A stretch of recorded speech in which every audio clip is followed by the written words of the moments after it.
fun conversation to have for Texans fans. Even though we're not in the off season quite yet, this could be a good little thing to get into. What is going on, everybody? Welcome back to a brand new episode of The Lead. Your host, as always, Harley Dugan. This is The Lead Houston, where it's all Houston all the time. You're never going to find anybody with more passion speaking about your favorite Houston sports teams than this guy right here. Astros, Rockets, Texans. I try to do it all. So go down in that comment section. Y'all see the thumbnail. Y'all see the video. How are y'all feeling? First of all, drop a prayer. Drop the prayer emoji for Tank Dell. Got to get him ready to go for next year. Hopefully it's a fast and speedy recovery. Dislocated kneecap, by the way. Very ugly scene in Kansas City. Did not want that to happen. The Houston Texans right now have a wide receiver depth issue. And if anybody missed the video I just posted a few moments ago, I had posted that the Houston Texans need to definitely claim Deontay Johnson. We will find an answer on that, I believe, on Monday at some point. So we'll figure out whether or not the Houston Texans can claim him. Hopefully, he falls to us. There's like a long list of teams. I think the Texans are around 24, 25 in order to claim him.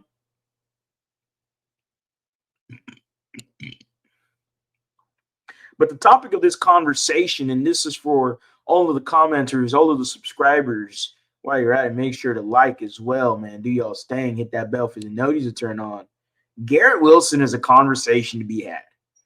Garrett Wilson and the Houston Texans is something that has been talked about for a little while here with the Texans community right now, considering that Bovada is I believe, a sports betting site, if I'm not mistaken. They have the Houston Texans with the second best odds to land Garrett Wilson. Garrett Wilson is the wide receiver for the New York Jets. Garrett Wilson is the former wide receiver for the Ohio State Buckeyes and former teammate of C.J. Stroud. And look, there is a lot to consider here that we're about to get into, but a reunion here in Houston does not sound like a bad idea. Now, with that being said, the Houston Texans would have to implore trading for him and trading draft assets for Garrett Wilson. He's 24 years old, and he's a stud. We all know this. He's an absolute dude. Garrett Wilson is that guy.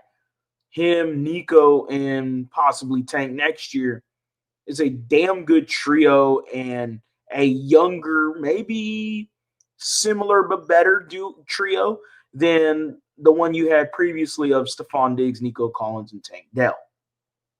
Garrett Wilson also came out and said that he doesn't know his future with the New York Jets. He did also say that he would like to stay there. We'll see what happens, but there's some turmoil there, and it's pretty vivid, too, in his video of him talking with the media. So with that being said, we know the recent news of the Tank Dell injury, dislocated kneecap. Tank Dell is going to be missing the rest of this year, obviously, 2 games left, playoffs, and he's going to have to be rehabbing. I don't know at what point he comes back next year, but he's not going to be healthy to start the season. I wouldn't think so.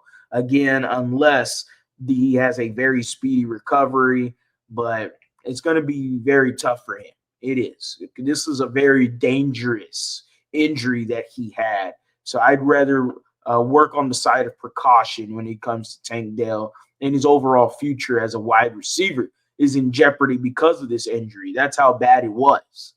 So you could be going into next year with just Nico Collins. We don't know the status of Stephon Diggs. Status update with him. He did say that he has a home here in Houston. And it kind of felt like he was saying, I'd love to come back.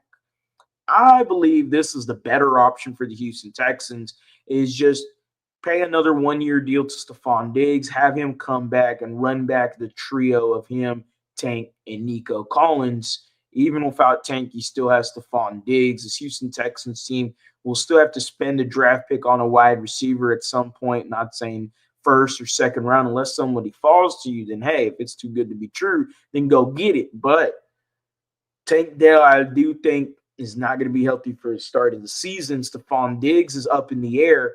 If the Houston Texans decide, hey, maybe we go and explore some draft picks for a Garrett Wilson, you also have to pay Garrett Wilson as well too. This is a tough decision, but I think ultimately it's not as tough as people think it is.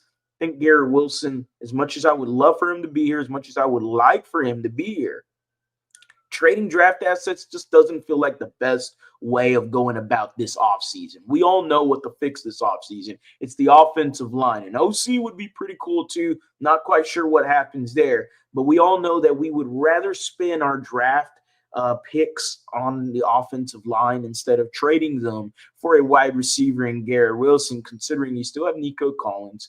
You still have Tank Dell, even though he is going to probably be hurt to start the year next year, and hopefully he isn't. But I don't have a lot of confidence in Xavier Hutchinson, John Mechie. Robert Woods is he's all right. I'm kind of missing Noah Brown right now, I'm not going to lie. But the Houston Texans, they're going to have to explore this in this offseason. What do they want to do? I don't believe Garrett Wilson is the move for the Texans. Again, I'd rather spend the draft picks on the offensive line and other necessary areas to improve this team. I don't think spending it, and you're talking about a hypothetical trade of maybe a second-round pick for Garrett Wilson. It could be higher, considering he's only 24. Maybe I'm not giving it its due justice there in terms of the trade potential for a Garrett Wilson. I love the idea. I really do. But unfortunately, this isn't EA Sports. This isn't Madden. And believe me, if it was Madden, I could trade a backup quarterback, fourth-string cornerback, and add a third-round pick, and it'd be a trade accepted. But unfortunately, this ain't la land in the Houston Texans. I just don't think this is the best way of spending their assets. Go into the offseason, spend as much as you want on the offensive line. You have to fix it in order to fix the root of the offensive inefficiencies. It is the offensive line. That's the way to go about it. As always, guys, go Astros, go Rockets, go Texans. You have a blessed day.